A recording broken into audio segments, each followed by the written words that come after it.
Hello everyone, Shivam this side from Sahid Sukhdev College of Business Studies, which is a part of Delhi University. तो इस video में हम लोग बात करेंगे CVT 2025 के बारे में कि क्या क्या प्रोसेस इस बार होने वाली है, पिछली बार क्या क्या प्रोसेस हुई थी और इस बार क्या उसमें चेंजेस आए हैं। ठीक है, तो इसमें बहुत सारी यूनिवर्सिटी है लाइक दिल्ली यूनिवर्सिटी, BHU है आपका, JNU, AMU और भी बहुत सारे central university, state university, private university है। तो उसमें क्या क्या स्टेप्स फॉलो होते हैं रिगार्डिंग फ्रॉम की रजिस्ट्रेशन होंगे, फिर रिजल्ट आएंगे, एग्ज़ाम एग्ज़ाम होंगे, फिर रिजल्ट आएंगे, फिर बहुत सारे काउंसलिंग होंगे अलग अलग प्रोसेस को लेकर। तो सारी बातें हम लोग करेंगे इस वीडियो में। ठीक है, तो वीडियो में बने रहिए। तो अब हम लोग देखेंगे कि इसका एडमिशन प्रोसेस क्या होता है।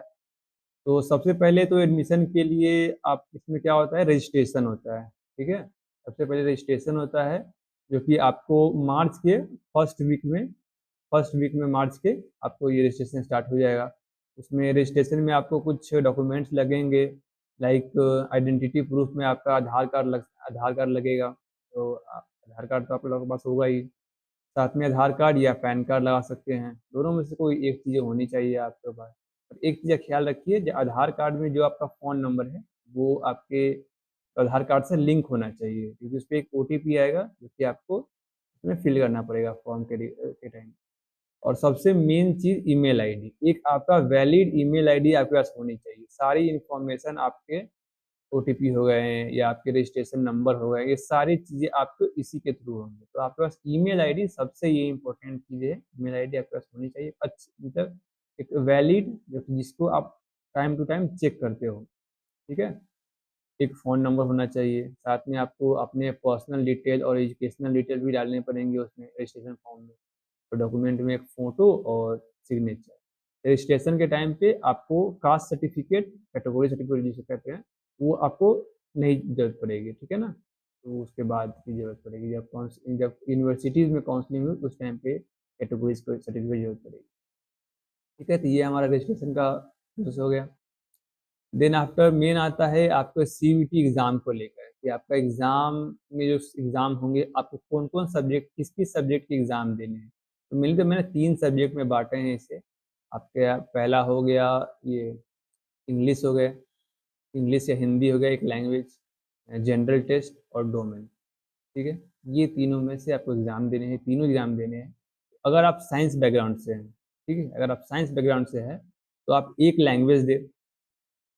एक लैंग्वेज हिंदी भी हो सकती है, इंग्लिश भी हो सकती है। जो लैंग्वेज आपका अच्छा हो, जिस पे आपका ज़्यादा कमांड हो, जो लगे कि आप इसमें ज़्यादा स्कोर कर सकते हैं, वो लैंग्वेज दें। हिंदी भी दे सकते हैं, इंग्लिश भी दे सकते हैं। एक जनरल एप्टीट्यूड टेस्ट दें, जो कि पिछले ईयर का नाम था जनरल टेस्ट, इस बार उसे चेंज करके जनरल एप्टीट्यूड टेस्ट कर दिया गया GA। तो ये तो दोनों एक लैंग्वेज और जनरल टेस्ट सबको देना है। साथ में अगर आप साइंस से हैं तो आपको PCM या PCB, अगर मैथ है तो PCM से दे, बायोलॉजी है तो PCB से दे। ठीक है, ये साइंस वालों के लिए हो गया। और अगर आप कॉमर्स से हैं, ठीक है, तो आप एक लैंग्वेज दे, एक जनरल टेस्ट दे। लैंग्वेज और जनरल टेस्ट सबको देना है।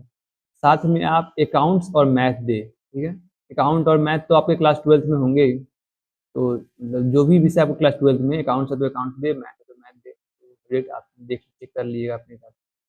और साथ में 2 डोमेन जो कि आपके क्लास 12 से ही होने चाहिए। ठीक है, और ह्यूमैनिटीज़ वालों के लिए एक लैंग्वेज और एक जनरल टेस्ट जो कि कंपलसरी है। और आप 3 डोमेन आप अपने 12th से ही दिए, क्योंकि ह्यूमैनिटीज़ में क्या होता है, ह्यूमैनिटीज़ बैकग्राउंड में ये एक स्कोरिंग सब्जेक्ट है, मतलब इसमें आपके मार्क्स ज़्यादा उठते हैं। तो जो आप 12th में पढ़ चुके हैं ऑलरेडी, वो सब्जेक्ट अगर आप देते हैं डोमेन में तो आपको स्कोर करना आपके लिए ईज़ी रहेगा। तो ये बेटर होगा आपके लिए कि आप अपने डोमेन सब्जेक्ट ही दें और लैंग्वेज जनरल टेस्ट देना ही है। ये सब्जेक्ट आपके सब्जेक्ट के रिगार्डिंग हो गया।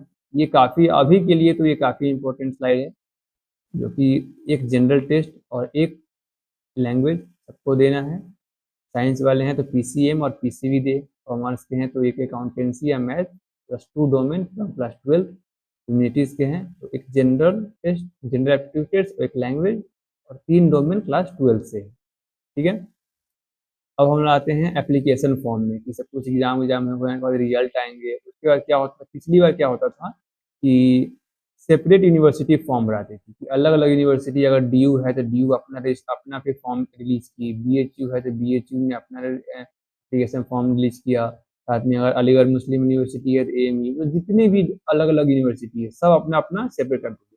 तो DU मानिए 250 पे चार्ज कर रहा है, BHU 500 कर रही है, AMU 300 कर रही है, ऐसे ही एक्सपेंसेस थोड़ा ज़्यादा बढ़ जाते थे। इस बार क्या हो, मतलब इस बार मतलब ऐसा लग रहा है कि ऐसा होगा कि आपको एक CCP रिलीज की जाएगी, कॉमन काउंसलिंग पोर्टल, जिसमें क्या होगा कि आपको एक ही बार इस पोर्टल पे पैसा पेमेंट करना पड़ेगा और इस पे सारी यूनिवर्सिटी लिस्टेड रहेगी, जितने भी कोर्स है, जितने भी यूनिवर्सिटी है, सारी इसी पे लिस्टेड रहेगी और उसी के थ्रू आपका काउंसलिंग पूरा चलेगा। तो ये है कि आपको 10 जगह पे पेमेंट नहीं करना पड़ेगा, ये प्लस पॉइंट है इस बार हो सकता है, ठीक है। और ये इस बार मतलब बेटर ऑप्शन हो सकता है, ठीक है।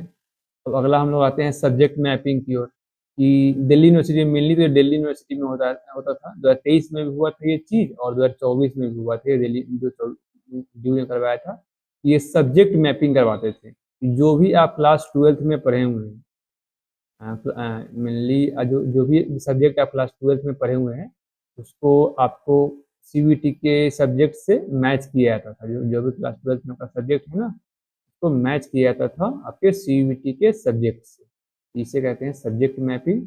इसीलिए मैंने कहा कि जो सब्जेक्ट आप क्लास 12th में आपके पास हैं, जिस जिस सब्जेक्ट से आपने अपना बोर्ड का क्लास 12th के बोर्ड का एग्जाम दिया है, उसी से आप CBT का भी एग्जाम, इंग्लिश और जनरल टेस्ट एक्स्ट्रा में ले लें, ठीक है। और पिछली बार BHU ने भी ये रूल सेम अप्लाई कर दिया है, BHU ने 2023 में ये चीज़ नहीं की थी, बट 2024 से उन्होंने भी सेम सब्जेक्ट मैपिंग कर दिया है। हो सकता है कि 2025 में भी करें, क्योंकि DU ने तो साफ बोल दिया है कि 25 में भी वो सब्जेक्ट मैपिंग से ही जाएगी, ठीक है। तो ये आप लोग देख लीजिएगा। अगला आता है हमारा प्रेफरेंस लिस्ट, प्रेफरेंस भरने के लिए आएगा, क्योंकि कौन कौन से कोर्स है, कौन कौन सा सारा चीज़ें हैं, ये बहुत ही कॉम्प्लेक्स चीज़ें हैं, मतलब बहुत सारे कोर्सेज होती है, बहुत सारे कॉलेजेस होती है, कि DU में मानिए तो इतनी सारी कॉलेजेस हैं, तो सबको लेकर सबको, अब इतने सारे कॉलेजेस हैं, इतने सारे कोर्सेज हैं, है ना, तो सबको मतलब अलग अलग फिल करना, ऊपर से रैंकिंग वाइज फिल करना, ये काफ़ी कॉम्प्लेक्स चीज़ें हैं। तो इसके रिगार्डिंग आपको टेंशन नहीं लेनी है, पहले आप अपने एग्जाम पे फोकस कीजिए, इसके लिए मैं आपको हेल्प कर दूंगा जब रिजल्ट आ जाएगी काउंसलिंग रैंक, ठीक है। अगला है कॉलेज अलॉटमेंट। सब कुछ होने के बाद आपको क्या होता है कि रिजल्ट आने के बाद, काउंसलिंग होने के बाद आपको first round, second round, third round, result 3 round में होती है।